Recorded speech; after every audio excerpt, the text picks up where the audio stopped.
Bismillahirrahmanirrahim. Assalamu alaykum, hurmatli televizor ko'ruvchilar. Islom va biz programmamizning 15-sonini ko'rishinglarni qizg'in qarshi olamiz. Men Abdullah Yalg'un. Qadrli ko'ruvchilarimiz, boshlagandan tortib bugungi kungacha programmamizda hammalarga ma'lum, bu go'zal islomimizdagi intayin har bir musulmon yuzaki tushunsa bo'lmaydigan, tafsiliy tushunishi kerak bo'lgan, uninki tushunchisida fikridan ait aniq bo'lib ketishi kerak bo'lgan masalalarni bir qadar keng doirada vaqtimizdan yorib bergancha suhbatlashib kelyapmiz. Har bölümde hammalarga ma'lum bo'lgandek ayrim bir mavzuda to'xtalib kelyapmiz inshaalloh.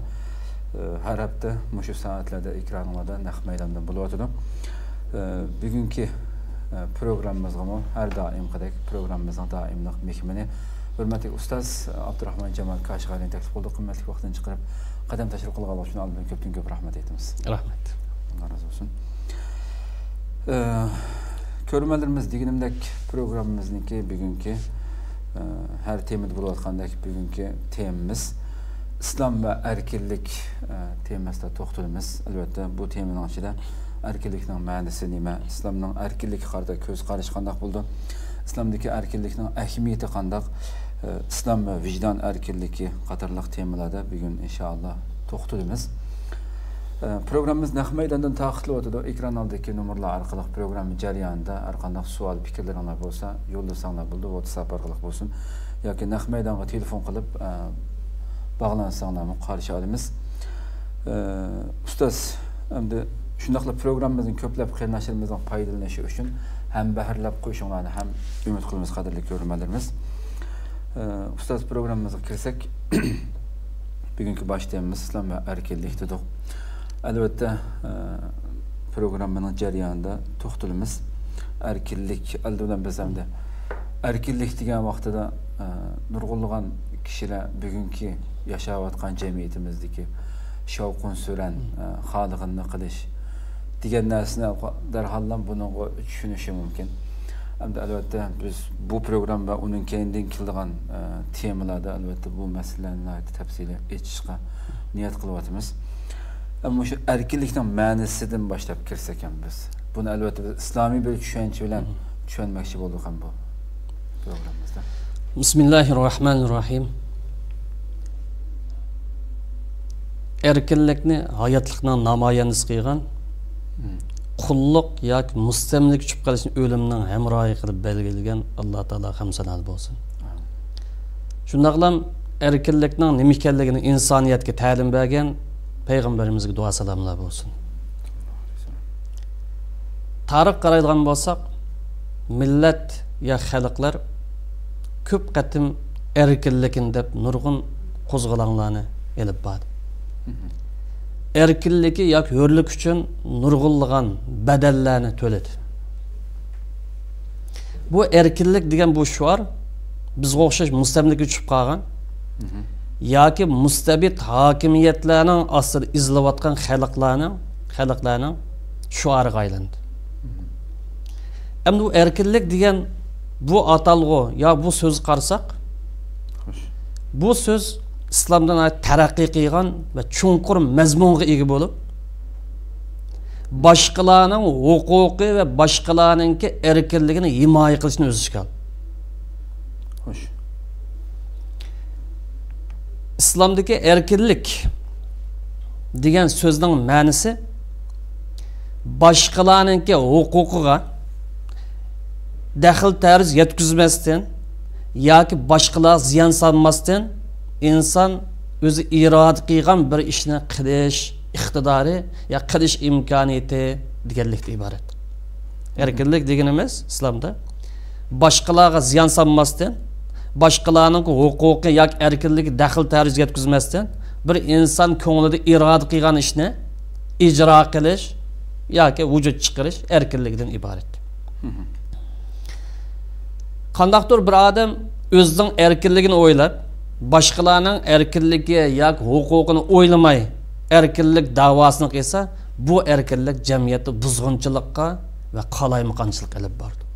Erkinlik sifatini yo'qotdi. Şunun için bu İslam'daki erkinlik hukmi mas'uliyetke bağlandı. Bir insan bir işini tanlasa ya qaro qilsa, bu ishninki mas'uliyatidan javobgarlik tortiladi, mas'ul bo'lish lozim. Shunga payg'ambarimiz la zarara va la zirar. Bir ish qilmoqchi bo'lsang, ya bir fikr qilmoqchi bo'lib qolsang, ya bir faoliyat qilmoqchi bo'lib qolsang, o'zingga ziyon solishga bo'lmaydi va boshqalarga ziyon solishga bo'lmaydi degan bu umumiy qoidani o'tirib qo'ydi.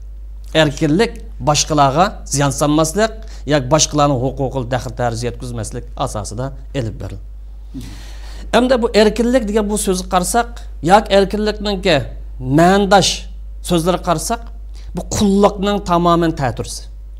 Qulluqningki aksini ifodalaydi. Xo'sh. Masalan, qulluqning aksi nima desa, hurlik, ozod bo'lish, mustaqil bo'lish. Unda o'qigan vaqtida bu erkinlik degan bu so'z yuqorqi inson iroda qilgan bir ishni qilish bilan birlikda yanining mazmunda keldi bo'lsa, hurlik ma'nosida yoki hurriyat ma'nosida, qulluqdan qutulish ma'nosida yoki ozodlikka erishish ma'nosida keldi. Shu buning ma'nosini inson iroda qilgan ishni qilish deb bir tarafiga ham cheklab qo'ysak, bu hukmga to'g'ri baho bermagan yoki hukmni tushunmagan bo'lib qolamiz. Endi Qur'oni Karim qarasak, Qur'oni Karimda erkinlik degan bu so'z kelgan bo'lsa, kelgan. Tahrir degan so'z keldi. Tahrir va shuningga o'xshash ma'nodash xil ko'p so'zlar kelgan. Masalan, tahrir raqaba dedi. Ozod qildi. Ya'ni ozodlik ma'nosida. Erkinlik demak ozodlik. Erkinlik demak mustaqillikdir. Erkinlik demak hayotlikdir dedi Qur'onning ifodasi. Ham bu oyatning ma'nosini qarasak, qulluqni tugutish. Qulluqdan yoki mustamlikadan qutulish, mustaqillikni qo'lga keltirish degan bo'ladi. Mana bu oyat islomning mayli musulmon bo'lsin, mayli musulmon emas kofir bo'lib qolsin, qaysi bir inson bo'lish qat nazar uni erkinlik chiqarishga, erkinlik erishtirishga naqadar ahamiyat berganligini dalil. Chunki bu yerda tahrir raqabat, inson ozod qilish dedi. Shart qo'yib qo'ymadı yoki uni muayyan sifat belgilamini bermadi. Hamda yani Qur'oni Karim qarasak, bu erkinlikning ziddida yoki erkinlikning ta'tirisi bo'lgan yoki erkinlikning dushmani bo'lgan bir bilik masalalarni o'tirib qo'ydi. Masalan, mustamlik qilish yoki mustabidlik, zulm qilish, zaminda buzg'unchilik qilish, biror millat, biror xalqni ko'zga ilmaslik yoki ilohlik da'vosi qilish deganga o'xshash bu sifatlarni islom dini erkinlikning dushmani dedi. Erkin bo'lay desang, mustabidlikdan qutul. Erkin bo'lay desang, mustamlikdan qutul. Erkin bo'lay desang, zulm qilgan tajovuzchilardan, insoniyatning dushmanlaridan qutul. Unda o'qigan vaqtida xulosa desak, bu erkinlik degan atalg'u birinchi mas'uliyat ichida inson o'zining irodasini joriy qildirish. İslamdagi erkinlikni biz mas'uliyatga bog'ladik. Bir ishni qilaman desang, ixtiyoring lekin o'ddisidan chiqsa, mas'uliyati bor buning. İnson o'zining irodasini mas'uliyat ichida ijro qilish. Ikkinchi ma'nosi, inson ko'nglida qilmoqchi bo'lgan ishni erkinligi bilan besimga, zulmga yoki zo'rlash uchirmagan holatda o'zining tanlig'ini qilish.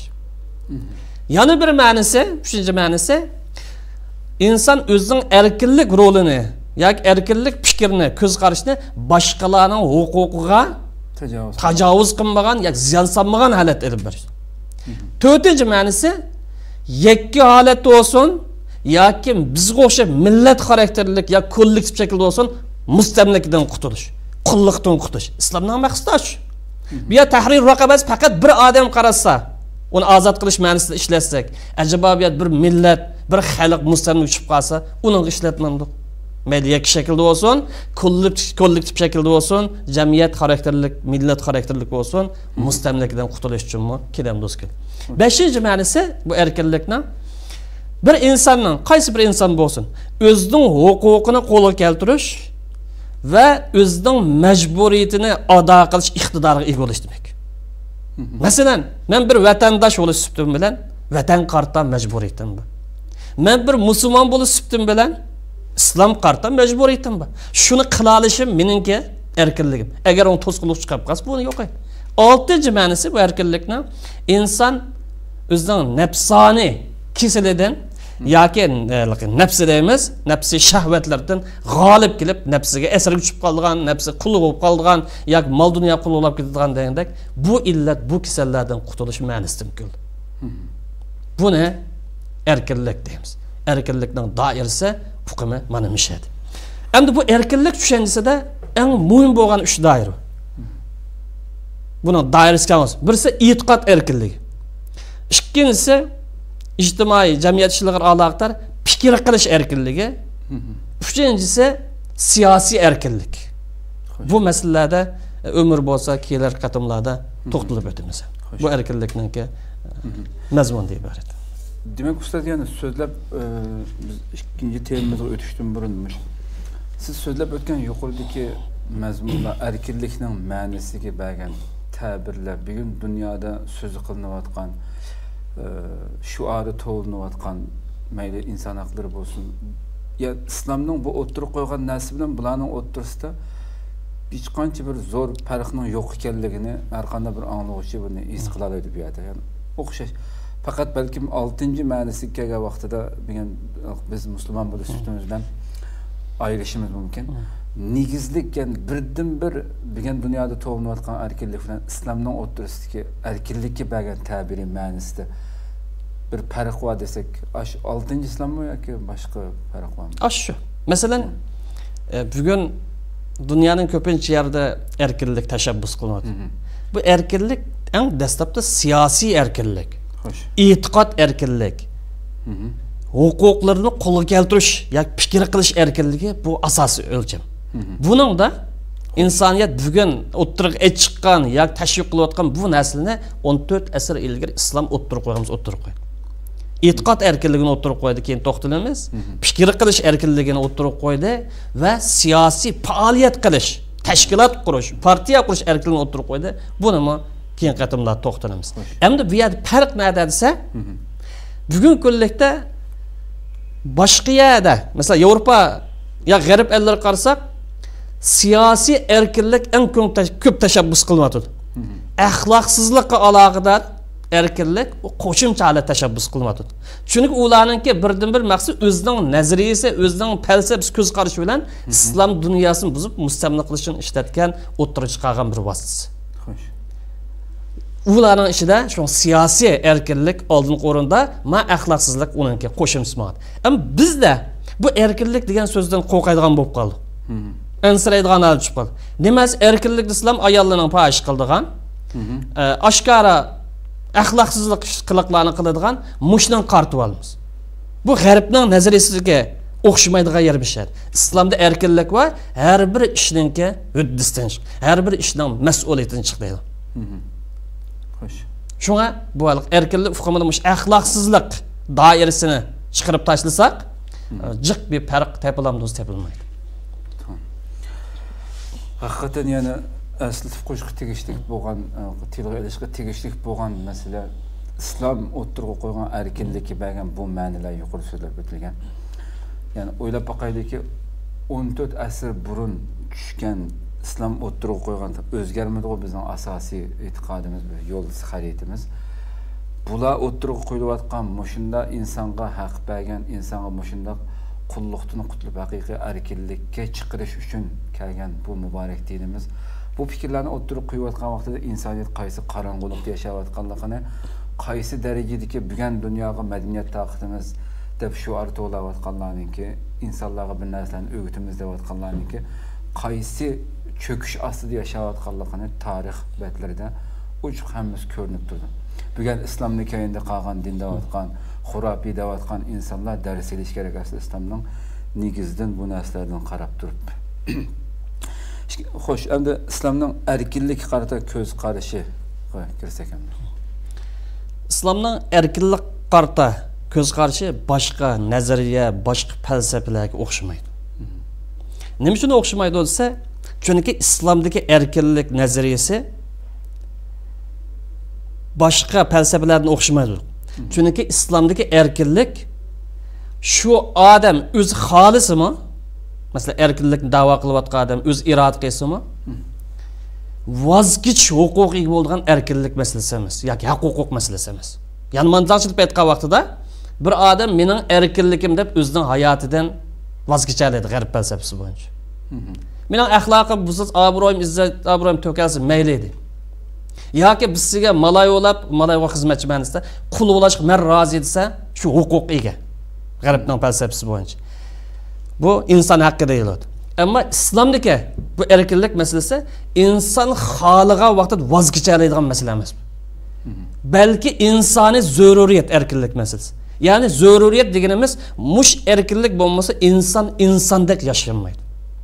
İnsani salohiyati, insani qimmati bilan yashamaydi. Bu erkinlik insoniy zaruriyat, ilohiy farz bizning dinimizda. Ve shar'iy jihatdan mas'uliyat. Agar mush erkinlikni qo'g'diyolmay qolib qolsak, himoya qilolmay qolib qolsak, buning javobgarligi bormiz dinimizda bu. Masalan, bugun qala tushib qolishimiz, buning javobgarligi bu millat bormi desa, o'zining vazifasini ado qilmaganlikdan mush natija keldi. Yani qul olsak meyliyeti deydigan mush ang, mush ideya bu millatdan bosh qismida mustamlika shakllangan bir asr ilgari olsa, shu ang shakllangan vaqtda mustamlika qadam qo'ydi. Buning mas'uliyati bormi? Mas'uliyati bor. Shuning uchun erkinlik insoniy zaruriyat, ilohiy farz va shar'iy jihatdan mas'uliyat deb qaraladi. Shunga dinimizda men bizni qul bo'lib ketay deb qul bo'lishga rozi bo'lish yoki iffat nomusini bozor soladigan ishni erkinlik deb da'vo qilish bu insonninki qimmatini deb sandiq qilganlik, insonning hurmatini vayron qilib o'tganlik hisoblanadi. Dinimizda bu ish harakat qadam qo'yganlar qiyomat kuni og'ir hisob tortildi. O'zini qulga aylantirib o'tganlar og'ir hisob tortildi. O'zining iffat nomusini bozor solganlar g'arb falsafasiga o'xshash. Bu-mu hisob tortildi. İslamның dünya qarşıda erkinlik bu insani zaruriyat ve muqaddas prinsip deb qaraladi. Voz kechkin oldigan bir narsa emas. Masalan, buning amaliy ifodasi uchun 2-xalifa Hazrat Ömerning bir so'zi var, misol kelaylik. Sizlar qachondan tortib onalari hur holat tuqqan odamlarni qul qildigan bo'lib qoldinglar dedi. Hazrat Ömer bu so'z orqali erkinlik insondagi asli sifatdir. Asli qoidadir. Himoya qilindi, qo'g'dilinishi tegishlik bir prinsip degan masalani o'tirib qo'yapti. Endi inson qarasak, inson hayotidagi eng qimmatli narsa nimasi? Inson o'zi iroda qilgan bir dinni qabul qilish. Ya'ni din. Yoki dindor bo'lish. Islom dini bu inson eng ulug' bildigan, eng muqaddas bildigan va uning uchun hayotidan voz kechadigan bu dinni qo'g'dashni nima deb qardaysa, shariatninki muqaddas maqsadlarining ichidagi eng oldingi birinchi darajalik maqsad qilib belgiladi. Din himoya qilish birinchi darajalik maqsad deb belgilandi. Ham islomning har qanday bir insonga e'tiqod erkinligini berganlik, ba'di musbat. Islomning har qanday bir insonga e'tiqod erkinligini berganligi islomning erkinlik masalasiga muqaddas deb qaraydiganligi va har zaman erkinlikning yenidan o'rin olganligi pokit mutis pokit. Buni kesib deyamiz. Endi islom qarasak asos vazifasi nimasi? Islomning maqsadi insonni ozod qilish. Bu islomning javiri bo'lgan aqidasiga qarab boqaylik, tavhid aqidasi. Bu tavhid aqidasi islomning shuari. Bir odam islom kirmoqchi bo'lsa, shahodat kalimasini aytish lozim. Shu vaqtning o'zida ozodlikning shartnomasi. Bu tavhid so'zi. La ilaha illalloh Muhammadur Rasululloh degan vaqt faqat men qulchiligimni Allohga bag'ishlayman. Qulchilik faqat Allohga tabe, uningdan boshqa har qanday bir hokimiyat, har qanday bir kuch, har qanday bir maxluq ya falsafaga qulchilik qilishdan tamoman bezor degan bu shartnom va va'dnomdan iborat. Va dindorlikning namoyandasi. Shunga insoni islom nazarida insoniy erkinlikning eng yuksak pallasi nada namoyon bo'lsa, yegani yaratuvchi Alloh taologa itoat qilish, ibodat qilish namoyon. Nima qas? Biz maxluq bo'lganligimiz uchun, u zot biz yaratganligimiz uchun bizning qulchilik qilishimiz bizga sharaf tuyuldi. Ammo o'zimizga o'xshash bir insonga, o'zimizga o'xshash bir maxluqqa yoki o'zimizdan to'van bo'lgan oy deyli, quyosh deyli, yoki zamin deyli, yoki bir narsa deyli, uning cho'qinish yoki uningdan baxtni kutish bu insonning sharafini, hurmatini çürüyotganlik bo'ladi. Shunga Alloh taolaga iymon aytish insonni zulm qilishdan cheklaydi. Mustabidlik qilishdan cheklaydi agar samimiy bo'lsa. Lekin bugungi saxtbazlar bundan mustasno. Va ilohlik da'vosi qilib boshqalarni Fir'avnga o'xshash bo'zaq qilishdan, qul qilishdan cheklaydi. Shu vaqtning o'zida qullikqa yoki zulmga bosh egib, mushna bo'lib qolibdi ekan deb bosh egib, xo'sh deyishdimmi, cheklaydi. Bu tavhidning taqozosi, Alloh ishonishning taqozosi. Shuning uchun islom dinimizda zulm qarshi, shuning uchun islom dinimizda erkinlik uchun zulm qarshi meydanın ifadalamagan, ya zulm qarshi turmagan, ya zulm qarshi turish ruh yo'q, o'lik mijoz odamlar gunohkor hisoblanadi. Bu musulmon bo'lgandan keyin mayli emasmi? O'zidan ish ekan, sharoit andagi mandagida balkim bir tag'a bahona sabab ko'rsatishimiz mumkin. Lekin dinimizda erkinlik uchun, mustaqillik uchun zulm qarshi turmagan, ya qarshi turish ruhini o'zini o'zlashtirmagan o'lik mijoz odamlar gunohkor. Buning dalili bormiz, dalili bor. Qur'oni Karimda innallazina tawaffahumul malaika zalimun anfusihim. Malaikalar ya farishtalar jannaga odamlar, ya'ni bir bo'lak odamlar vaqti farishtalar jannaga bu zolim dedi. Zolim deb sifatlan, ya'ni jinoyatchi dedi, ya'ni gunohkor dedi. Farishtalar so'r, "Fima kuntum? Sizlar nimaga zulm qilgandinglar? Sizlar qanday jinoyatchi, qanday xatolig'inglar va gunohinglar va desa, kunna mustad'afina filar. Biz bichora edik. Biz zulmni qilib qolgan. Biz mustamlikni qilib qolgan, qo'limizdan ish kelmagan yoki o'zimizni qutqizolmagan deb quruq bahona sababini ko'rsatdi bu. Farishtalar bular nima deb javob berdi? Alam takun ardullohi wasi. Sababini nima ish qilmaysan? Ya'ni qoch deganlik emas buning ma'nosi. Ijrat qilib qoch deganlik. Sababini nima ish qilmaysan? Nima ish harakat qilmaysan? Nima ishqa bu bichora holatdan, mazlum holatdan, qulluq holatdan qutulishga buning harakatini qilmaysan. Sababini qilmaysan. Fa ulaika ma'wahum jahannam wa sa'at masira. Demak, zulm qarshi turmagan, qarshi turish ruhini yetildirmagan ma odamlarni Qur'on Karim ma'wahum jahannam. Jahannam ko'gligi va bu oyat nimada tafsir qilganlar alam takun Abdullohi vasiyali. Allohning zamini keng emasmi deb hijrat qilib ketsanlamamda deb qildi-ku endi. Bu hijratdan maqsad bir o'rindan bir o'rin yo'tkilish emas. Haqiqatda mustahkam turish, aqidada mustahkam turish, prinsipda mustahkam turish, zulmga taqobil turish, o'zining haqqini qo'lga keltirish uchun chora izlashgan gap. Hatto yo'tkalgan taqdirdami? Ular deganlik emas uchun kuch to'plashindami? Demak, zamin shuning haqqimiz, shuning haqqi. Unda bo'lganchadi, o'zining mol-mulki bo'lsa, o'zining mol-mulkni qo'g'dash dinimiz farz. Hech boshqa yerda g'amra yashadiganlik emas. İmkaniyetten yetken kadar harakat qil sen dedi. İmkaniyetten yetken kadar bu kurashda voz kechmaydigan bu. Ya'ni chora izladi. Masalan, misol olsak tarixdan payg'ambarimiz 70 sahabini Habash Ishpopiya zaminiga yo'l qilib o'tdi. Maqsad nima edi? Maqsad Makkaga imkoniyat tugab ketib qolsa, ya yashash imkoniyati bo'lmasa, harakatni u yerdan yuritishdi. Faaliyetni Habashdan, Habas zaminidan. U yerdan qadam bosishdi. Chorni shu yerdan izlashdi. Qandaydir u yerda biz erkin dunyoga chiqib oldik. Bugungi o'xshash masalan, g'arb dunyosi misol olsak, turmushimiz joyida bakolik pul deb yetib uxlang degan gap emas bu.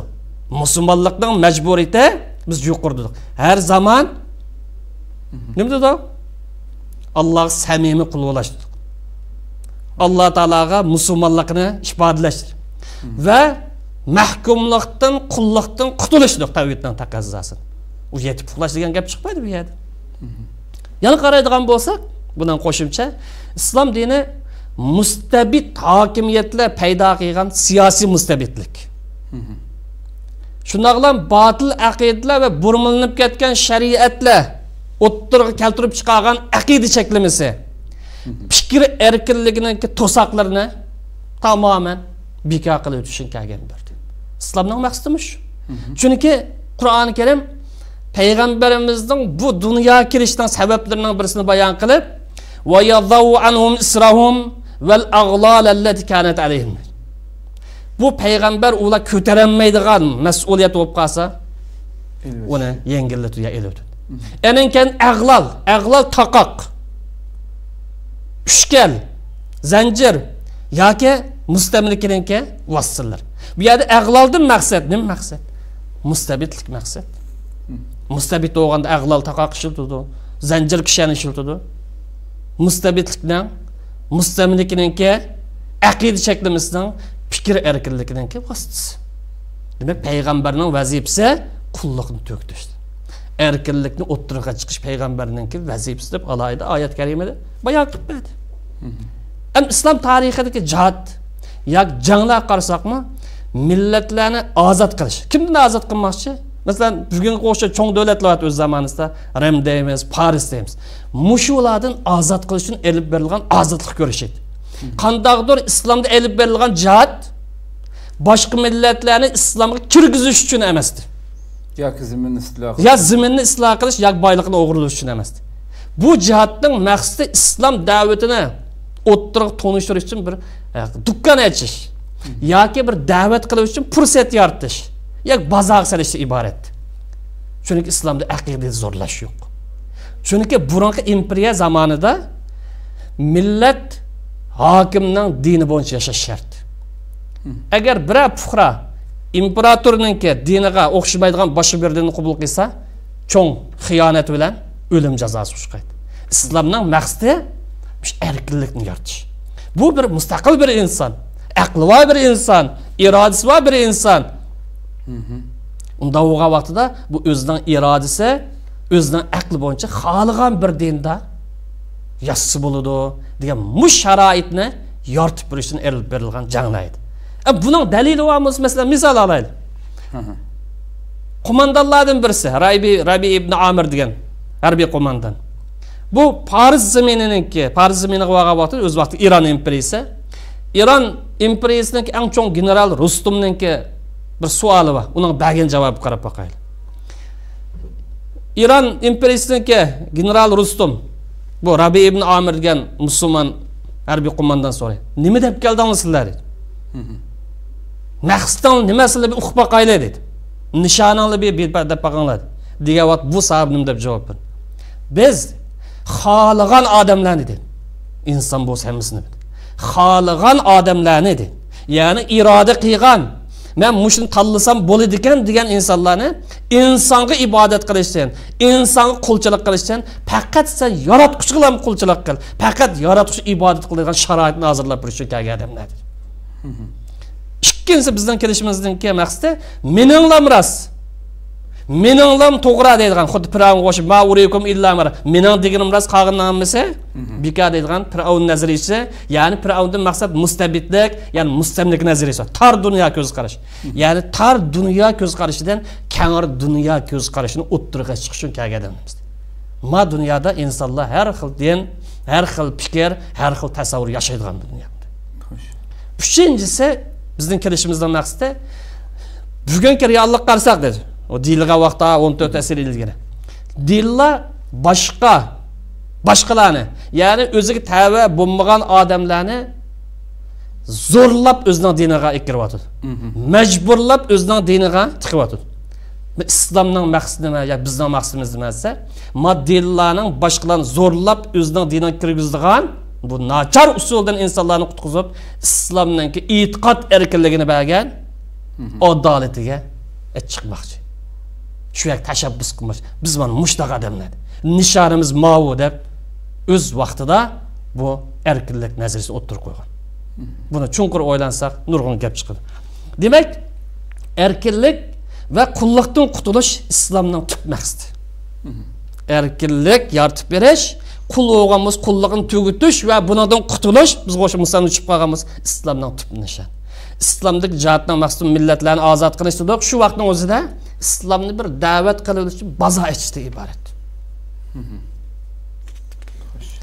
Endi yana qaraydigan bo'lsak, islom dinimizda har bir qavmining yoki har bir millat deyli, yoki har bir xalqning o'zining taqdirini o'z belgilash haqqi bor. Qur'oni Karim har bir qavmining yoki har bir jamiyatning o'zining taqdirini o'z belgilash haqqi bor. Bu qavm yoki jamiyatninki zolim tajovuzlar qarshi turish huquqi borligini aniq hujjatda ko'rsatgan. Masalan, Qur'oni Karimda vaqatilu fi sabilillahillazi yuqatilukum. sizlarni besib olgan, sizlar zulm qilayotgan, sizlar dushmanlik qilayotgan, jang e'lon qilgan bu odamlarga sizlarmi maydonga chiqinglar.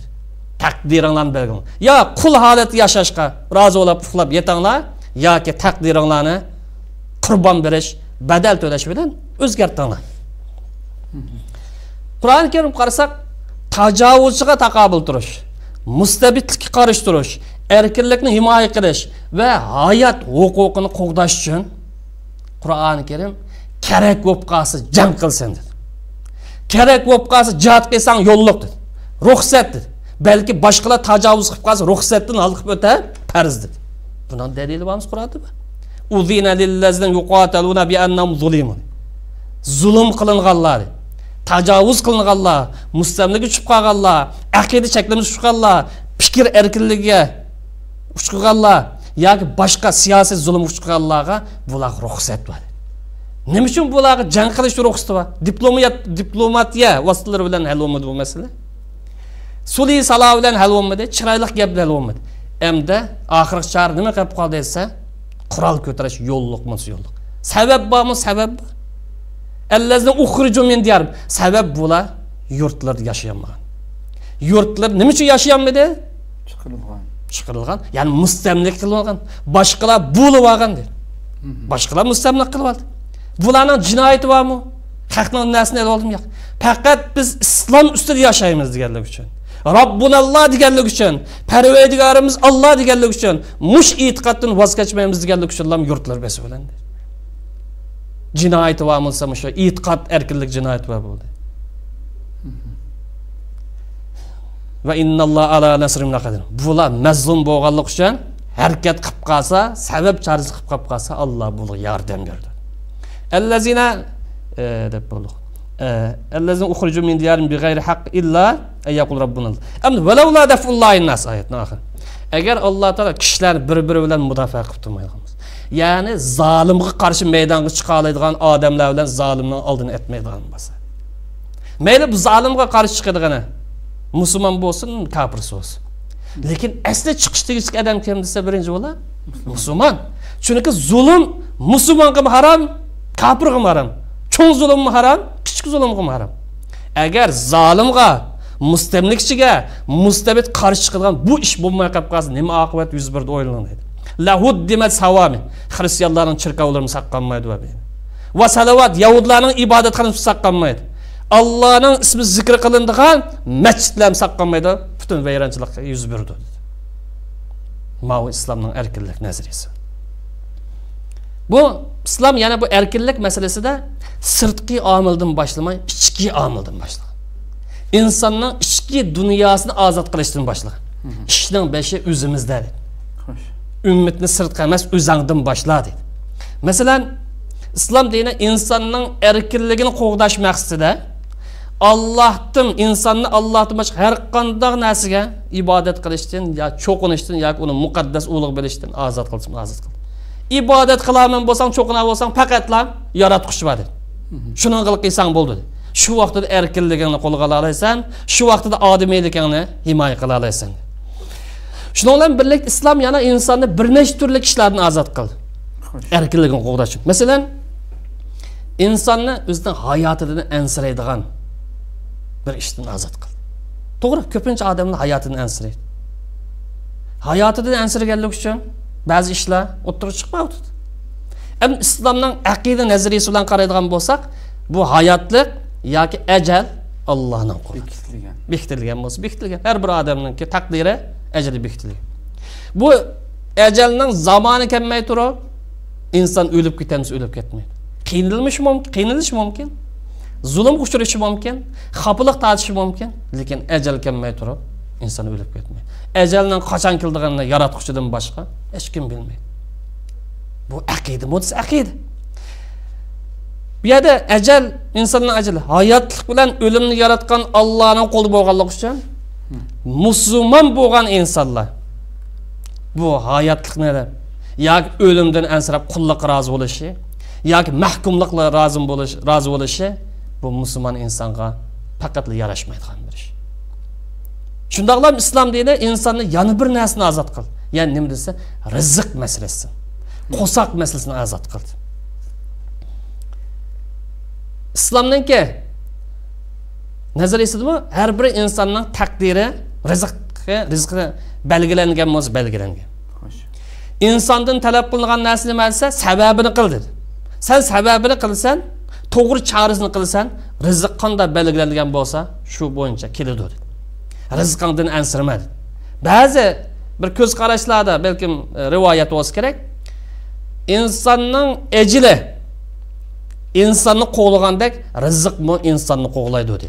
Lekin bizdan talab qilinganini harakat qilish, sabab qilish, uxlab yetish emas, xuddi darvishlarning yana birisining gapiga o'xshash. Unda u vaqtida rizq Allohning qo'lida deb ishongan musulmonlar hargiz rizq masalasidan ya qo'saq masalasidan ansirab o'zining ustiga tushgan bu mas'uliyatdan voz kechmaslik lozim. Ko'pdan ko'p rahmat nayt yaxshi yechib berdi. Mushu chiqin yetamiz o'tishdan burunmish. Nayt islomninki insonga bo'libmi eng asosli dindor bo'lish, to'g'ri dinni tanlash, huquqiy erkinlik bor edi. Biz ko'p deyish mumkinki, men hech bir dinni tanlag'im yo'q degan bir fikrni o'tirib qo'ysan. Buning bunday bir erkinlik bilan degan.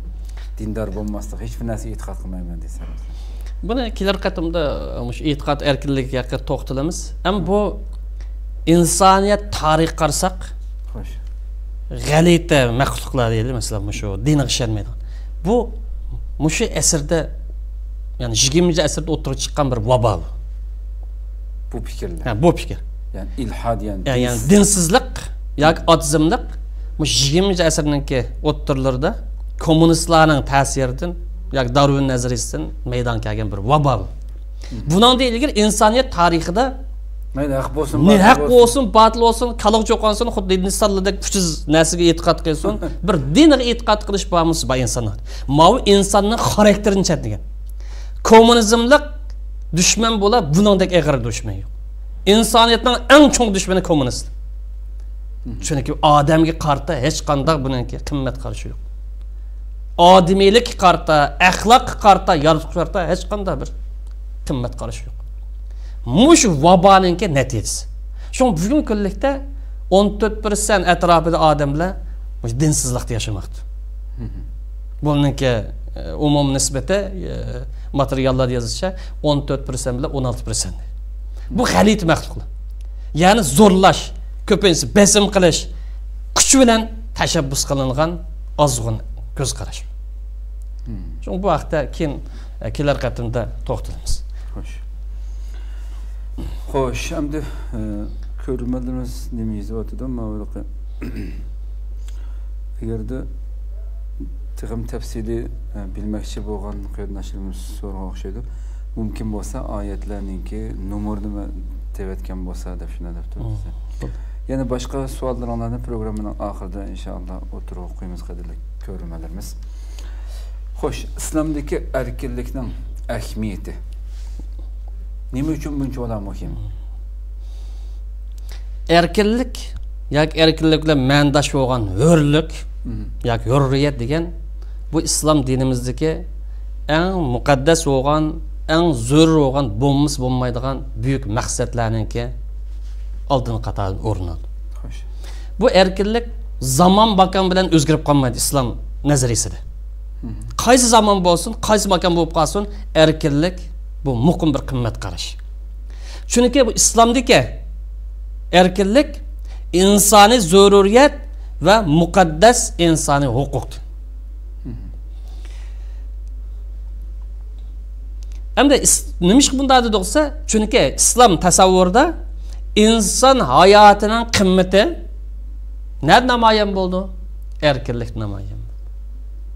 Erkinlikni yo'qotdi demak, inson o'zining hayotining qimmatini yo'qotdi demak.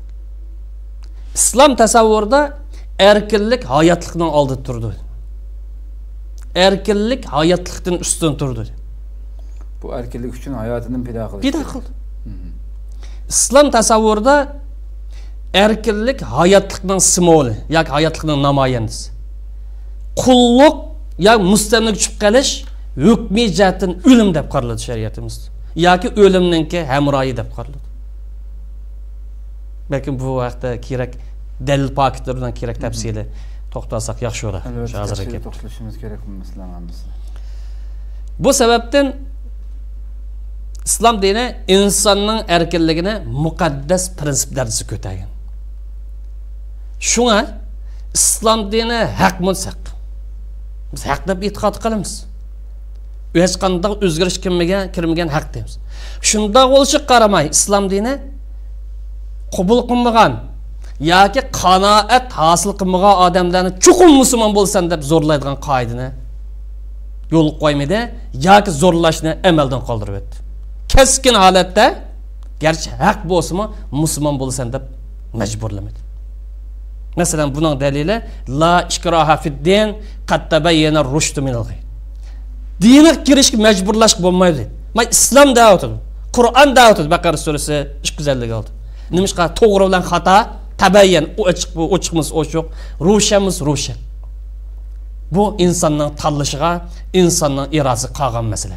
Bu islom haq bo'lgan ekan, hech qanday o'zgarmagan ekan, payg'ambarning zamoni tushgan, payg'ambarning tilida tushgan oyatda keskin hukm kasb bo'ldi. Lekin qiyomat kungacha bu hukm kuchga ega bo'lsa, kuchga ega. Islom dinimiz islom kirish usulini zo'rlash usuli demdi. Balki qanoatlantirish usulini yo'l qo'ydi. Islom dinimizda payg'ambar alayhissalomning vazifasi faqatlam dinni yetkazish, dinni izohlash, lekin majburlamaslik deb e'lon qildi. Masalan, buning dalili bo'lsa, qala ya qavm, bir payg'ambarning tili bilan, butun payg'ambarlarning shuarimi shu. Qala ya qavm, ara'aytum in kuntu ala bayinatin min robbi va atani rahmatan min indi. Oxirgacha. Bir payg'ambar deydi. Hud alayhissalom dedi. Hud surasi 28-oyat. Ey xalqim, o'ylanib baqinglar. Menda nurg'un hujjat, nurg'un paket, mo'jiz bo'lsa. Ko'rdinglarmi? O'ylansanglar bilasizlar buni. Allah men vahiy bilan payg'ambarlik berdi, buni ko'rayapsizlar. Lekin sizlar fa umiyat alaykum aqlinglarni ishlatmaganlik sababidan buni ko'rolmayapsizlar. Masalaning tagiga cho'kanmayapsizlar. İzdinish elib bormagan uchun bu masala anqiranmayapsizlar. Haqmiz, men haqdir. Pakit varmısı, qo'limda pakit var. Hujjat, mo'jiz tartib bor. Shunda o'lchi qaramay sizlar ishonmasanglar, menga iymon aytmasanglar, anulzimukumuha, sizlarni iymon aytsan, musulmon bo'lsan deb majburlandik va antum nakar. Sizlar xohlamasanglar, sizlar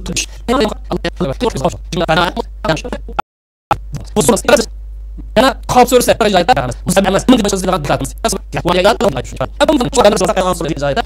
odamlar kofir odamlar Allohga rozi va ja'alna alayhi halal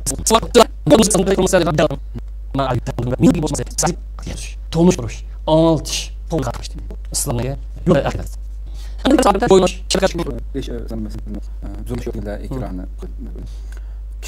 kirib bo'lgan insonning chiqish akilligi masalan buni tartib qilingan bunga qanday javob berasiz? Biz e'tiqod erkinligi Allohning sizlarga shu dazmisma temchini aytamiz. Qanday alam bo'lib erni insonni tabiat qilishga, izlanishga, ma'qilishga, ham qilish qanday aylar. Nimasi muazzab bo'ladi. Shuni biz dinni tushunish, qanoat asbojimiz. Nima uchun gap shudik aytnish bo'lsin, yangiliklar o'qasin, mas'uliyatninki bu odam mas'uliyat yo'q. Din jihatdan, mayli dunyo jihat. Bizning bu naql masalami, vahiy masalami, tafakkur qilish qaziyatga qiziqib qolib dalil sifatida shayimiz. Men nasibsiz afiyatda burun qo'ydim. O'ylandim. Bir o'yinlar aytgan Alloh bilan yangi sinir bilan bo'lsa, buni nurg'onga muham qilishlikni bayqamlar. Demak, ondan qoyatdan bir qarish emasga, balki hazza xudiki asr Rasululloh Alloh bilan o'ylan tafakkur buyurib Hamiz bo'lmasa, azali qanog'das boshini liyat bo'ldi. Oyat qazman beribdi. Oyat dunyo ko'rishni o'qishni bo'lgan aqli omlar yanadi. Buni asosan propagandachilarimiz o'ylanish, izlash musulmon musulmon inson bakashdan bo'lsin. Erkakning eng yuksak niyati. Tafakkur qilish, fikr izlash bu erkakning yuksak. Agar bu bo'lmasa, izlash bo'lmasa, inson o'zining erkakligini bo'lmaydi. Masalan, Mushak belki o şey cimsler imzan aldı dedi. Şimdi de böyle. Millet sırkı koydu. Sen düşmanlar dilerim. Bunu konser edelim. Dikinat az. Mişa. Takılaş maskalaş boğalık. Bu millet özden kıyılma. Meydan bile dan. Kim bilen kes var bilmeden. Aşk seviye yap qalğımız yap qal. demak bu qilish erkinlik insonni erkinlikka chiqishga ham mustamlik sharoitlar bizning rozga zid va ve ahlaksız öğrendim. Oynayışın başın, izlenirsin başın. Bu şunga Allah'ın bir pembe şey yok. Fakat kişi şaka Allah burada nazar yok. Allah ikeler bir xabarlar ne kaldı? Kampımız mazır. Sebebi bizden mustamlik çıkıp kalganlığımız, düşmandan bizni besip alganlık. Keselning manbasi mana mishadi. Mushu sababdan biz odamiylik xususiyatimizni saqlab qolamiz. Qalanmayotimiz. İnsani huquqlarimizga ega bo'lanmayotimiz. İnsonligimizning kim o odamkan, insonkan buni namoyandasi bo'lgan aqida va qimmat qarashimizni himoya qilolmayotimiz. Shundaqla hayotimiz, yani ciddi bo'lmasa ma'zuriyatning qatorida izzat obro'yimiz, mol mulkimizni qo'g'dayanmayotimiz. Adolat, barobarlikdan so'z aytish mumkin emas. Bu musibatlarning birdan-bir sababchisi nima? Bu xafalikning sababchisi emas, bizning mustamlikka tushib qolganimiz. Kasalning manbasi shu. Agar bu yuqorqi odamni achindiradigan mush holatdan ko'zimiz bilan ko'rayotgan mush holat qutulamiz desak, manbasidan qutulish lozim. Bundan bosh chora borimiz chora yo'q. Bunun birdan-bir sababsi mush xafalikni bizning mustamlikka tushib qolganligimiz va ta hozir qadar mustamlikni qabul qilish engidan qutulolmaganligimiz. İki sebep.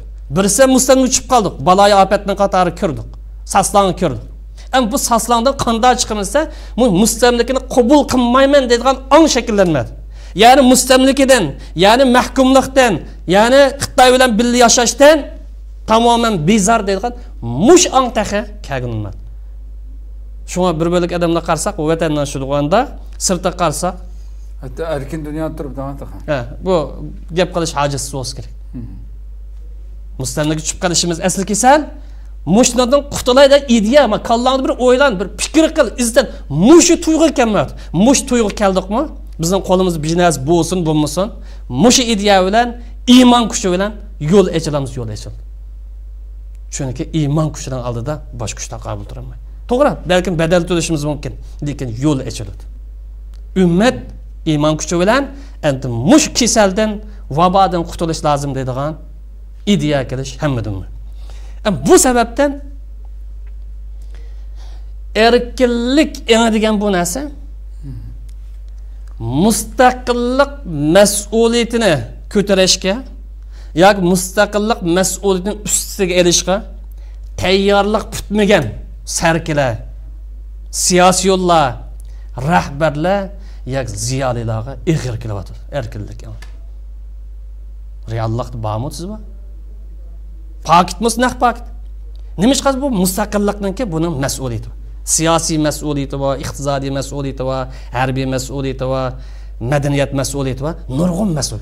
Mush mas'uliyatni ko'tarishga men tayyor degan mush ruh taha pishib yetildi bo'lsa, ziyolilarimizda ya sarkillarimiz yetilmadi. Shunga erkinlik desa, ya'ni erkinlikninki yana bir ma'nosi mustaqillik degan gap chiqib qolsa, ba'zilarning beshag'rishning sababi ulda nima yo'q.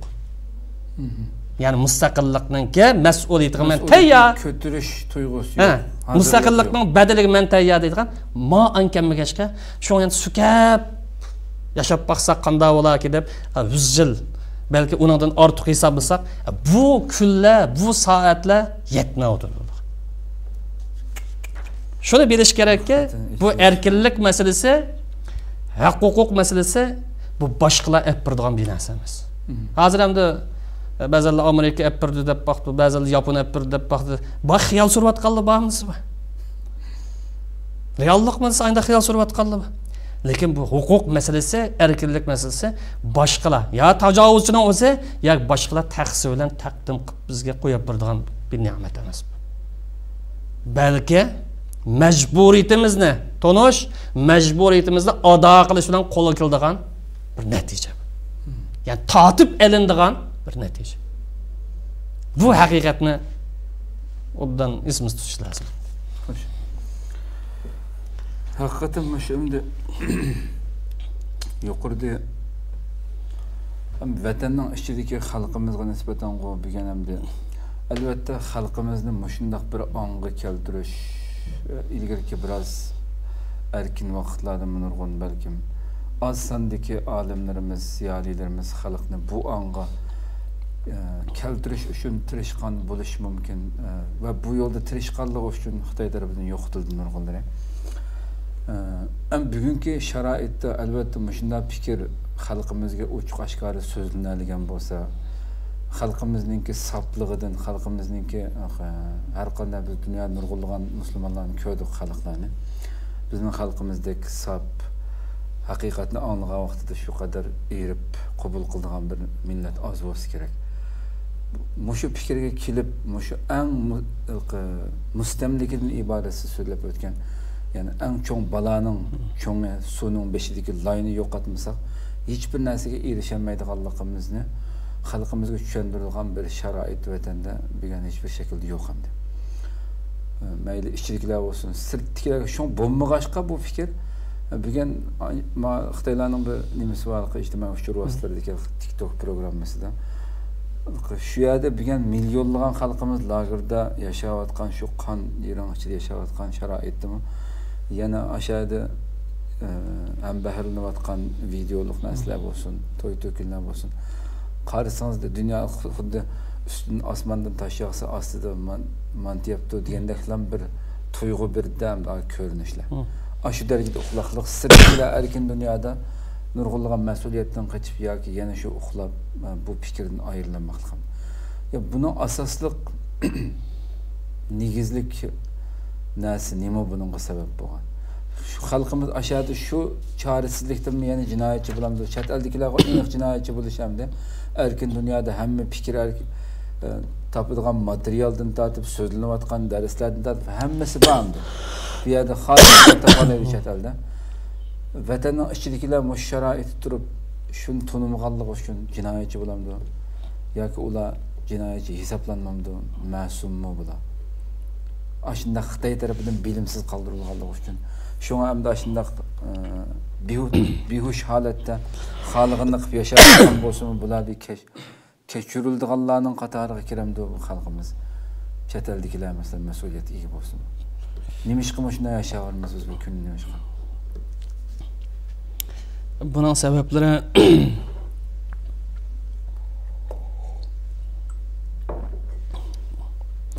buning sabablarini bir necha narsaga xulosalash mumkin.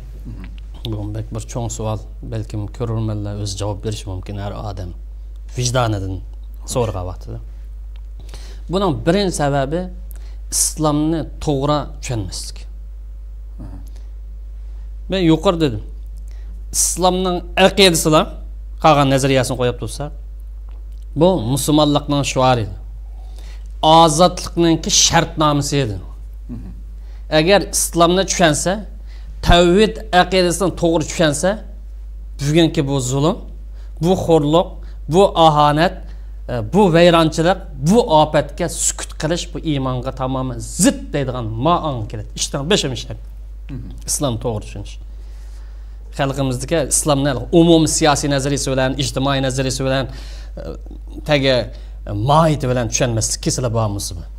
Bakın namaz o'qib qo'ysak ishtiga deydigan. Unda bo'lsa buning bosh mas'uliyatchisi yana shu olimlar emasmi vatanda? To'g'ri. Biz abiya so'zli bosh mas'uliyatchisi olim. Ammo islom dinimiz boshqa dinga o'xshamaydigan bir ortiqchilik ega.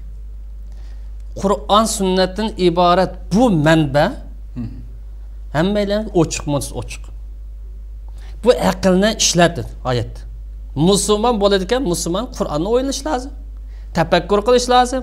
Qur'on nimaga buyuradi ekan, nimadan to'sadi ekan, dunyoga qarshi nima ekan, buni izlanish musulmonlikning majburiyati. Ulamasi, mullasi ayam tutib tursin, musulmonlikning majburiyati. Aqlning majburiyati. Vatanparvarlikning majburiyati. Vatanda yashagan bir vatandoshlikning majburiyati. Bu majburiyat nuqtasidan bu bugun kunlikda bir xafalık kelsa, chopinimizni aslida ilg'i o'xshash xafalık narsaga ilg'amiz amroq bo'lib ketdi, izlaydigan. Bu millet bir bütün uyg'onish uchun hammasi aqlni ishlatish lozim. Bu millet bu xafalıkdan qutulish uchun hammasi tavba qilish lozim. Bu millet bir bütün holatda bilim ma'rifat yo'liga va aqidasini sog'lom tushunish yo'li qadam bosish lozim. Tariximiz qarasak, nurg'unlagan inqilob, nurg'unlagan qo'zg'alon. Buningki asoschilari, qurg'uvchilari, yetakchilari iymon ruhidan o'tira chiqqan odamlar. Aqidaning taqazzosi bilan yurki chidamay o'tira chiqqan odamlar. Mayli g'alaba qilgan bo'lsin, mayli mag'lub bo'lgan bo'lsin. Unda o'g'ancha nima uchun bu o'lmaga atib qo'yamiz? To'g'ri, o'lma atgan. 30 yil mush oxirgi kommunistlar dinsizlikka vaqtini misol qilib bersak, islom ma'arif tamoman cheklandi. 55dan tortib 80-yilga qadar. Uning kaynidan 10 yil davomlashib, ya'ni bugun qadar belki 2015gacha tamoman cheklandi. Ulamaga siyosiy huquq berilmedi. İctimai huquq berilmedi. İqtisadi faaliyet berilmedi. İdari faaliyetlere huquq berilmedi. Kimden kolda kaldı? Kadrlardan kolda kaldı. Bu 30-40 yıldan cemiyetini idare kılıp atkanlar ziyadıyla. Mağarip şolundan kolda. Okutkuça o'quvchi bo'lsa, tashviqot giz jurnal o'ldan qo'lida. Eng kuchlik bo'lgan ma'arif bilan tashviqot kimdan qo'lda bo'ldi? Xalqning aqlini ochadigan ziyodining qo'lda bo'ldi. Bu ulamo deganlar kuchi yetsa, imkoniyat topalasa, kichikkina bo'lsin, yer ostida imkoniyatga qechib yurib faoliyat olib bordi. Mustaqillik ruhini shal saqlab keldi. Ama 30-40 yılınızda bu meydanda var. Neçe ming ziyade, neçe ming o'quvchining faoliyati qani? Nima uchun bu bir qism ozgina odamlarga atib qo'yamiz? 20 yil Ashkaprasiya zamonida 30 yilga yaqin, 20 yilga yaqin turmada yotgan, masalan, Karim Qari deydi, Abdulaziz Mahsum deydi va boshqa deydi. Nurg'unlar o'lib ketdi, nurg'unlar saq chiqib oxirida bir ish qilamadi deydi. Hayot qolganmiz. Ammo yana bir taraf qarab boqaylik.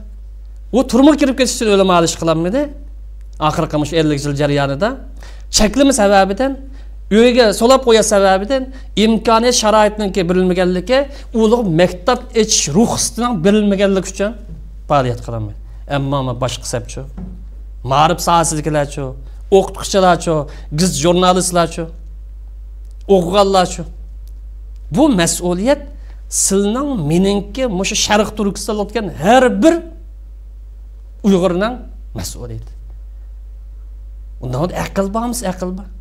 Biz tariximizni bilishga muhtoj, madaniyatimizni bilishga muhtoj, o'zimizning kimligini bilishga muhtoj, insondek yashashga muhtoj, taraqqiy qilgan allardek taraqqiy qilishga muhtoj, siyosatimiz o'zimiz xo'jolab yashash uchun siyosiy nazariyat, siyosiy qoidalarni o'rganishga muhtoj. Bu aql bo'lgandan keyin uni ishlatish lozim. Demek bu çapanla atıp koyduğun ilgizda yürüyüş bu kabılıktan kurtuluşunun ki ameli sebepsiz olanmaydı.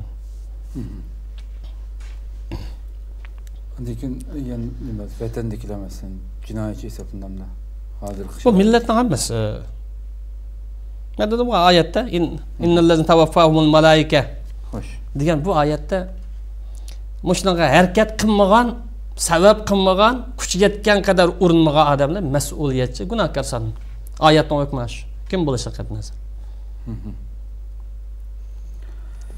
Hoş. Soruların ahırda soray. İslam ve vicdan erkinlik ile tügesek. İslam vicdan erkinligini en dastlablam yo'l qo'ydi. Şuna aqida erkinligi, tafakkur erkinligi, fikr erkinligi, siyosiy erkinlik, burmuch erkinliklarni o'tirib qo'ydi. Bu o'tganda bir qismini o'tirib qo'ygan, turli bo'lishda keyingi fursat bo'lsa, yani buning davomini qilamiz. Endi bu yerda bizning o'tirib qo'ymoqchi bo'lganimiz vicdan masalasida islom vicdan erkinligining badi. Ammo qandaqdir mush yaqinqi tarixdan buyon bir qism yoshlarning kallasida boshqacha fikr qilganlarni issiq qiladigan. O'zi musulmon islomdan tamoman chetlab chiqib ketgan fikr emas. Balki munoqishidi, munozirdi yoki muloyizdi deydi. Boshqacha fikr qilganlar issiq qildigan yoki boshqacha fikr qilganlarni dindan chiqarib o'tadigan, kishilarningki qalbiga hukm chiqaradigan, kishilarning vijdoniga hukm chiqaradigan bir ofat shakllandi. Xo'sh. Kafirga chiqarib o'tib, murtad chiqarib o'tib, yalimjimay chiqarib o'tadi. Halbuki islom tasavvurida bu aqidaga hukm chiqarish, insonning vijdoniga va qalbiga hukm chiqarish Allohning o'zi xos. Chunki insonning vijdoni nimaning bosh ekanligini yaratuvchi Allohdan boshqa hech kim bilmaydi. İnsan bilimde olsa insanın kalbiligini bilmeydi. Unda olğançar insanın kalbilik nasıl hüküm çıkarışı doğru emas. Mesela Kur'an-ı Kerim qarasak Nisa suresi 94. ayette Ya eyyuhellezine amenu iza darabtum fi sabilillah fatabayyanu. Ey müminler, Allah'ın yoluna atlangan bolsаңlar. Yani jihadga chiqqan, jangga chiqqan bolsаңlar, bir faaliyet chiqqan bolsаңlar, eg'ir bes qolanglar. İşni tekshiringlar. Tadqiq qilinglar. Aldiraplam hukm chiqarib atmanglar kishilarningki vijdoniga hukm chiqarib atmanglar. Sizlarga assalomu alaykum degan yoki men musulmon bo'lgandim desa, yo'q sen musulmon emas, o'limdan qochib musulmon bo'lding deganga o'xshab bunda ishlim demanglar. Wala taqulu. Bunda demanglar. Dunyoliqin deb ya boshqa narsani bunda demanglar. Bu sizlar ejrin deb, savobni deb chiqdinglar. Savobni Allohning nazarida kutinglar. Kazalikum kuntum min qabl. İlgirim sizlarga aytdim. İlgirimi Mekke hayotingni qarab baqinglar. Musulmonlikni sizlar yushugantinglar. Aşkarı ibadet kılanmağantınlar, ihtiyat bilen dessar, bugün günü kelgantinglar. İlgirimi sizlar aş qiyinchilik günne, acizlik basqışın 5-6 keçirgan. Endi bu kafirning asr yaşaydigan, yoki zulmninki asr yaşaydigan odamlar iymonini yushirib yashagan bo'lsa, udullam, o'ttirib chiqmadan, maydonga chiqmadan deb ona hukm kesib etmanglar. Bu oyatninki ruhiy asosan insonlarga hukm chiqarish masalasi aldirab ketmaslik lozim. Bu ayetning taqozosi asosan insonlarningki sirtqi faoliyatiga, zohiriy ish-harakatga qarata hukm chiqarish lozim. Ya'ni musulmon emasligida uni qalbi bilan bizning ishimiz yo'q. Chunki qalbni bilmaymiz. Balki uningki zohiriy holatiga qaraymiz. Xo'sh. Chunki islom dini bir odam musulmonmi yo musulmon emas deb uni qalbini tishib tekshirib baqishni buyurdimi desa, buyurmadi. Chunki insonning imkoniyati yo'q. Bunga bir hadisdan misol olaylik. Kunlarning birida bir bo'lak sahobalar Rasulullohning qashiga keldi. Kelib bular eng halqiliq bir masalada. Ya dinimiz halqiliq emas. Ya'ni Allohning muborak zoti to'g'risida bir vasvasa tushib qolganligini shikoyat qilib keldi. Ya'ni bular koinotni kim yaratdi? Alloh yaratdi. Insonni kim yaratdi? Alloh yaratdi deb oxirida Allohni kim yaratdi degan mushu o'y, mushu vasvasa qilib kelib Rasulullohning qashiga kelib bu biz nima kuni qilib qoldik, chataq chiqdi. Rasulullohdan so'rayli. Biz mushunda bir vasvasa qilib qoldik degancha payg'ambarimiz qabulab ketmadi. Yoki ularga hud dinsiz fosiqlar yoki kofir murtadlar haqiqatan Allohni kim yaratdi degan ashaga chiqishdingmi deb tuhmat qilmadi. Yoki turmoq so'langlar deb bundaqmi demadi. Balki ular chiroyli yo'l ko'rsatdi. Balki ashularningki kallasa tafakkur natijasidan iymonning sap bosqichiga yetishga tafakkur natijasi kelib qolgan mush o'yni samimiy iymon deb sifatladi. İmam Muslim rivoyat qilgan bir hadisda, mush hadisda bir bo'lak sahoba dedi: "Ya Rasululloh" dedi. Ya Allohning payg'ambari bizning qalbimizda yo ko'nglimizda tilimiz bilan so'zlash patinolmaydigan oyda bir xiyollik kelib qoldi ba'zida. Tilimiz bilan so'zlayilsak qo'rqamiz. Bu qo'rqaymiz dedi. Vijdonimiz ko'tarilmaydi dedi. Qandoq qilsak bo'lar? Bu nima ish degancha payg'ambar alayhisalom masalani qo'yib, shundami ahvol yuz berdimi? Ha, ular ha. Payg'ambar alayhisalom zalika sarihul iymon dedi. Samimiy iymon mavdi dedi. Mahazzul iymon, iymonning javr. Chunki tafakkur qilish bilan, izdinish bilan, o'ylanish bilan mush saviyaga yetgan bo'lsanglar, bu iymonning yo'li bu. Ammo bu vasvasalik ta'sir ko'rsatmaydi. Agar anda vasvas kelib qolsa, Alloh ishondim deb sizlar izdinish yo'lini davom qilaveringlar deb bu sifat bilan, bu yo'l bilan biz anda yo'l ko'rsatgan. Unda o'g'a vaqtida biz oldirab kishilarningki vijdoniga, qalbiga hukm chiqargan ishdan saqlanish lozim. Buni yana bir misol olsak, Usama ibn Zaydningki voqealigi Xolid ibn Validningki mashhur bir odam musulmon bo'lib la ilaha illalloh degan o'tirib o'tdi. Payg'ambar alayhisalom xafa bo'ldi. O samimiy dedimi, o yolg'on dedimi, saq dedimi, nima bilsiz qalbini tekshirib baqqanmiding sen? Tishib ko'rib baqdingmi buni? deb xafa bo'ldi. Bu hadisdan sharisi qarab boqaylik. İmam Navavi Sahih Muslim nomli kitobida mush hadisni shunda bir ilova bayon qildi. Biz musulmonlar insonlarning zohiriy ish-harakatiga va tilidan chiqqan so'zi qarta hukm chiqarishga yoki muomala qilishga yoki ish-harakat qilishga buyurildi. Ammo insonning qalbi nima cho'glaydi, bizning bilish imkoniyatimiz yo'q. Yani bu vaqtda islom faylasufi imom G'azzali, Koni G'azzali bunday deydi. Mumkin bo'lsa boshqalarni kafirga chiqaradigan bu ishdan saqlanish lozim. Mumkin bo'lgan taqdirda. 1% ehtimollik bo'lsa saqlab qoladi. Chunki shahodat kalimasini aytgan va namoz o'qiydigan odamlarni dinsiz yo kafir, murtad deb chiqarish eng og'ir xatolikdir.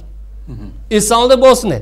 1000 kafirni jazolash degiz, 1000 kafirni tashlab qo'yash yoki 1000 kafirni tashlab qo'yib xatolashish, uning darhol edibini bermay, xatolashganlik bir musulmonning bir tomchi qonini to'kib o'tgandan, 1000 kafirlik xatolar yengil to'xtaydi. Bir musulmonning bir tomchi qonini to'kib o'tganlik jinoyati anandan og'ir keladi deb bu yerda boshqalarga, ya'ni boshqalarning qeniga chaqirish, boshqalarning obro'yiga chaqirish, mol-mulk chaqirish naqadar xatar ekanligini bu yerda o'ttirib qo'ygan. Shuning uchun biz musulmonlar musulmon bo'lish sifatimiz bilan islom vijdon erkinligini berdi-miz. Unda bo'lgancha insonlarning vijdoni va qalbiga hukm chiqarish saqlanib, islom yo'l yo'riq bo'yicha zohiriy holati sirtqi ifodasi qarta hukm chiqaraydi demoqchi. Ko'pdan ko'p rahmat. Hakikaten bugün bizim düşmanımız bir qancha saat burun ders tikimizde mutlar elinde o deyman. Qanchalik adolatlikligini ko'rsatdim, shu oxirida qilgan gapmi. Men xatolashib qolib qolsam, birsini haq ketmasin. Bugün kafirlar bo'lsa, men da haq ketsam, birisi qochib ketmasin deydi-ku. Bo'libmi bugün eng vahshiy insoniyatning g'aljirlari bo'lgan bu Xitoy tajovuzchilari. Axirdagi ko'rilmanimizning savoliga axirdagi javob Abdullajonninki savoliga javob bo'ldi deb qarayman. Aytdi, yaxshi yechib berildi. Ko'rilmanimizning bir qancha savol va ba'zilarga javob berilib bo'ldi. Rahmat aytgan qarindoshlarimizga ko'pdan ko'p rahmat aytamiz. Endi bir qanchisini so'raydi. Masalan deydi bir qarindoshimiz Ahmad Ubul Qosim. Mesela biz g'arbdan davlatlarda siyosiy, diniy, insoniy erkinligimiz bor. Ammo hozir shu an iymonini, vijdonini, insonligini Xitoy tajovuzchilariga satgan ismi islom davlatlarini nima deymiz deydi? Bugungi kunlikda islom davlati yo'q, islom jamiyati. İslam cemiyeti. Chunki jamiyatda musulmonlar yashamdi, musulmonlar yashaydi. Musulmonlar kuchidan yetishicha islomning ko'rsatmasi bo'yicha yashashga tirishib kelyapti.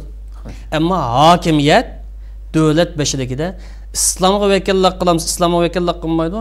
Musulmonga vakillik qilamiz, musulmonga vakillik qilmaydi.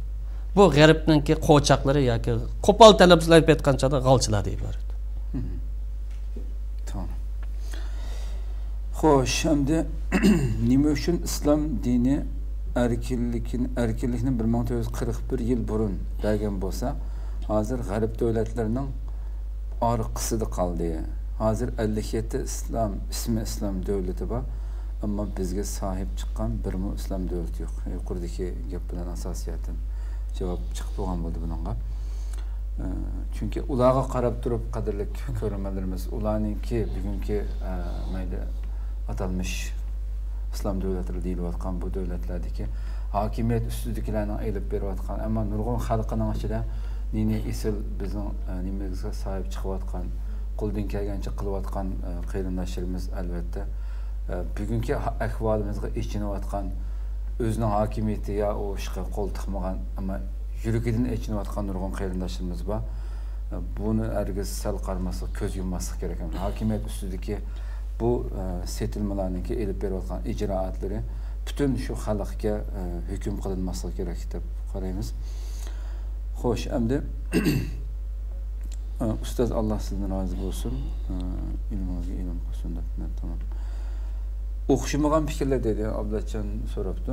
O'xshamagan fikrlarga fikr bilan emas, balki kuch va tahdidlar bilan qarshi chiqishni qanday tushunamiz? Islom bunga yo'l qo'yadi. Bizlar qatimda inshaalloh aqida erkinligi, ening keynidagi haftada fikr qilish, ifodalash erkinlik to'xtalamiz. Bu shuningki munosabatli qisqish qilib aytgan vaqtida fikirga fikr bilan taqobil turish islomning ko'rsatmasi. Fikirga kuch bilan taqobil turish islomning yo'li emas. Buning dalil Qur'oni Karimda qul hatu burhanakum in kuntum sadiqin. Gaping Rasululloh pas pakit keltirdi. Bizning yo'limiz aşağı. bir stepten ahirde bir sorunun tükteydi. Namaz okumasa, rozu tutmasa, İslam farzlarını kılmasa Müslüman bulam diye. Sizin diyeniniz sofizm akidesi değil. İslam dini la ilahe illallah Muhammed Resulullah ise İslam'ın bosoğusundan kirdi. Lekin samimiy Müslüman buluş için her bir narsada ihlas talep kılındı, samimiyetlik talep kılındı. Unda oğa vakti bir adam ben Müslüman buldum dese Allah buyurgan farzlarni ado qilmay turib samim bo'lamaydi. Bu adam da İslam'ın bosoğusundan kirgan adam. Xo'sh. Şoň bu yerda mu'minlikni da'vo qilishda u sifatga yetolmaydi. Uningdan yuksak sifat muttaqiylik sifat uningga yetolmaydi.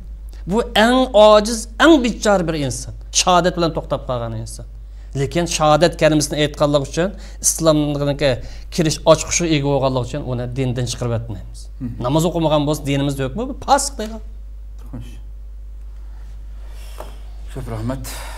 Şuna qilib programımızı müşahede ahirlashtirsak. Ama görünümümüz Abdulchanninki belki kallamga şu fikirler kelib qoldi. O'xshamagan fikirlarga fikir bilan emas, balki kuch quvvat bilan yoki kuch va tahdidlar bilan qarshi chiqishni qanday tushunamiz deganga balki oxirgi zamonlarda ijtimoiy ushur vositalarida har xil olimlarga bo'lsin, buningga islomni to'g'ri tushunmay turib, u sohada bo'lmagan kishilarning hujum qilishni tilga elib degan bo'lishi mumkin. Shu aniq bo'lishi kerakki, ya'ni bir qushqoch o'simi qassob so'ysin degan bir qoida bor bizda.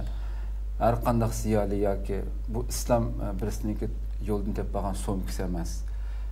Yoki kim bu haqda so'zlasa, kim o'tirg'a chiqib xolig'ini yoza oladigan narsa emas. Bu bir ulug' din. Har sohaninki sohiblari, egilari bo'lgandek, şu sahada yetişken insan o'tirg'a chiqib bir narsa yezishi kerak. Yetişken insan chiqib tartishishi kerak, munozirlashishi kerak. Ama bu sahada biratan maqola ko'rib qo'yib yoki biratan kitobni ko'rib qo'yib o'tirg'a chiqib islom haqida yoki uning u yoki bu tushunchalar haqida xolig'ini so'zlash, fikr qildim. Men o'xshamagan fikr, bu mening bu masligim bo'lgan tushuncham bu mening deb islom haqidagi ma'lum bir temaga mening fikrim bu o'xshamagan fikri o'tirib qo'ysam uninkkanda bu diniy olimlar o'chi-bo'chilar o'tirg'a chiqib men qarshi chiqdi, men tehdit soldi, o'chi qattiq qo'lliq bilan javob qaytdi degandek fikrni qilmasligimiz kerak. Biroz xuddi odatga bir har qanday dunyoda bo'lgan kasbda mo'zdozg'ima u o'zining sohasida hurmatga ega bo'lishi kerak. U qila oladi u ishni, chunki bir olim qilib kitob yozgan bir olim qilib mo'zdozlik qila olmaydi. Herkes kasbini töven kögellik emas bu yerda. Her kasbning egasi o'zining shu sohasida boshqalar shuningga berib maslahat so'raydi, shuning fikrini oladi. Bu islomimizmi albatta bu sohada ajr singdirmagan, hayotini, yillarini o'tkazmagan kishilarning o'tirg'a chiqib, mening tushuncham bu deb o'tirg'a xohlagancha talab tatib yuradigan bir mata emas bu. Shuning uchun buni bu nuqtadan tushunsak, balki to'g'ri tushunishimiz mumkin. Xalqimiz bo'lmaydi, dunyoning nerede bo'lsa, har qanday bir fikrga shu sohada hayotini o'tkazgan, ajr singdirgan insonlarga, olimlarga murojaat qilish kerak har qanday masalada.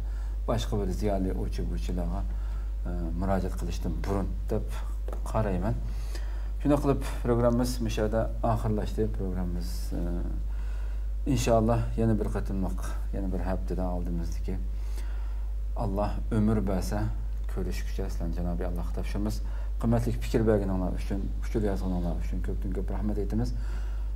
Yeni bir kadın sohbet görüşükçe aman boğayslar. Esselamu aleyküm ve rahmetullahi teala ve berekatuhu.